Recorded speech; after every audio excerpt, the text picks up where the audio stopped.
So I didn't have enough to do, so I worked on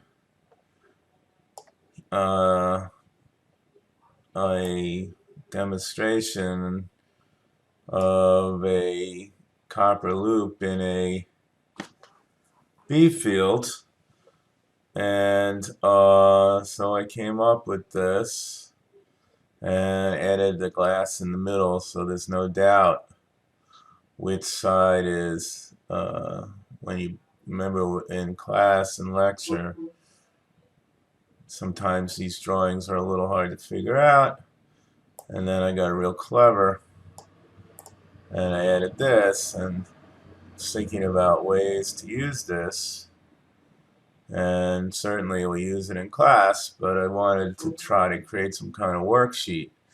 So then I remembered that I can produce these 3D PDFs, which I haven't had a lot of success with in the past, but it seems to have worked out. So I wanted to show them, and there's a little bit of subtlety in using them.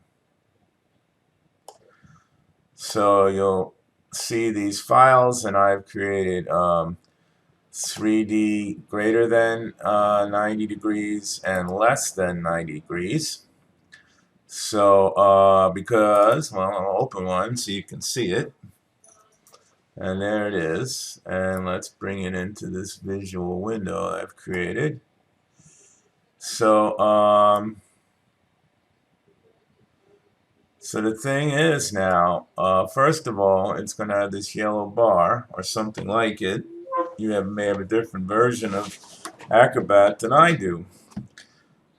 So I would, you can choose. I would choose trust to document always.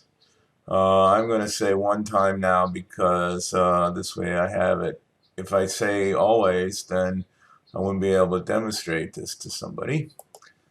And I don't understand about this highlight fields, and I don't even know if there's a way to get rid of it. But there's no fields that I'm aware. Now the subtlety here is that you don't see anything there. So you see, you put the your cursor here in the middle and just click, and it appears. Now one thing, this over here on the left was a drop-down box by default, and I told it to expand these tools. So that's the panning tool. You can move it around. This is simple rotation. This one is the full 3D, and so you can have different looks at it, and it's fun to play with. Now there's other things here. You can change the lighting. The other thing that's nice is you can change the background color, so that may make it a little bit easier to visualize. And then there's different ways of changing this, so now I can look through the glass again. Somehow that didn't come across in the PDF.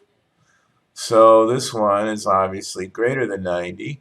So then you can use this to practice different orientations. You can say, oh, the B field is increasing, or the B field is decreasing, it's facing away from me, or it's at an angle like this. So you can get comfortable with all the different orientations, and having this glass in the middle helps to make sure that you know it's unambiguous which way the loop is facing.